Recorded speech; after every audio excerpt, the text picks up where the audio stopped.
Viewers ১৯১৬ সালে চালু হয় শরৎনগর রেলওয়ে স্টেশন। পাবনার ভাঙ্গুড়া উপজেলায় অবস্থিত। নামেই এটি একটি রেলওয়ে স্টেশন। স্টেশনের পাশ দিয়ে প্রায় ৫০-এর কাছাকাছি ট্রেন যাতায়াত করলেও একটিমাত্র লোকাল ট্রেন যাত্রী পরিবহনের জন্য থামে এই স্টেশনে। নেই টিকিট কাউন্টার, নেই কোনো প্ল্যাটফর্ম। জীবনের ঝুঁকি নিয়ে প্রতিদিন এই ট্রেনে ওঠানামা করে এই এলাকার লোকজন। তাই আক্ষেপের অন্ত নেই মানুষের। মনে করেন যে এখানে যাত্রী না, ওই প্ল্যাটফর্ম না থাকার কারণে যাত্রীর ওঠা নামা সব সময় দুর্ভোগ হতে হয়। প্ল্যাটফর্মে না থাকার কারণে যাত্রীও মানে কম হয়। এখানে একটা প্ল্যাটফর্ম হলে ধরেন যাত্রী সবারই সমস্যা মানে সুবিধা হয়।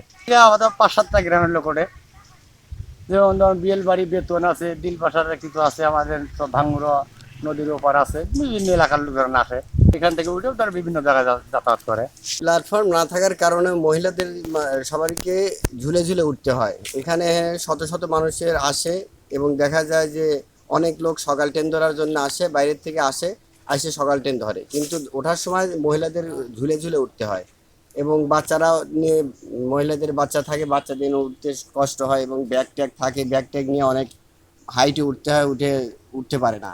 মানুষ আছে তারা গাড়িতে উঠতে অনেক সমস্যা হয়। প্ল্যাটফর্ম বিশেষ বিশেষ দরকার। অত্র এলাকার বহু দূর দূরান্ত থেকে এখানে আসে, না হলে ভাঙ্গুড়া যাইতে হয় এবং যে বেতুয়ান, বিয়েলবাড়ি, এদিক থেকে অনেক দূর থেকে লোকজন আসে।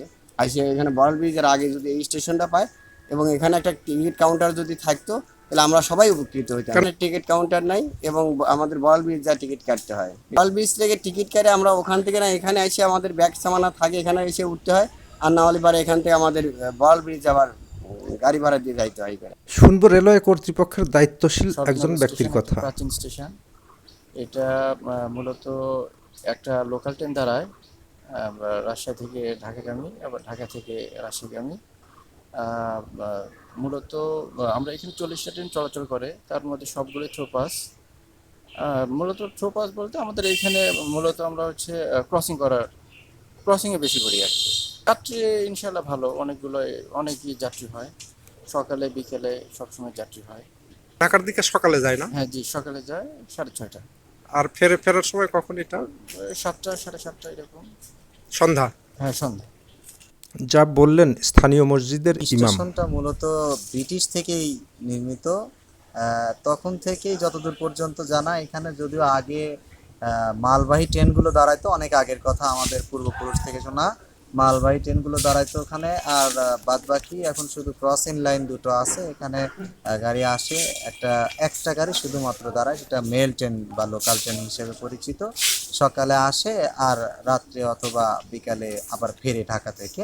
তাছাড়া আর অন্য কোনো ট্রেনই এখানে দাঁড়ায় না, শুধুমাত্র ক্রসিং করার জন্য দাঁড়ায়। আর অবহেলিত বলতে বোঝায় যে এখানে একটা প্ল্যাটফর্ম যদি হইতো, স্টেশন প্ল্যাটফর্ম, তাহলে সবচাইতে ভালো হইতো। আমি এখানকার স্টেশন মসজিদের ইমাম সাহেব হিসেবে বলতেছি, স্টেশনটা এই মুহূর্তের জন্য অবহেলিত পরিবেশ দেখেই বোঝা যায়। তো বাস্তবিক অর্থে যদি স্টেশনে যদি একটা প্ল্যাটফর্মের ব্যবস্থা করা যায় বা সুন্দর পরিবেশ যদি নির্ণয় করা যায়, সবচাইতে এলাকার লোক বেশি উপকৃত হবে আর কি। এলাকার মানুষের জানমাল রক্ষায় এবং সুবিধার্থে রেলওয়ে কর্তৃপক্ষ এখানে প্ল্যাটফর্ম তৈরি করবেন, এই প্রত্যাশা আমারও। ভিউয়ার্স, ভিডিওটি ভালো লাগলে করতে পারেন লাইক, করতে পারেন কমেন্ট।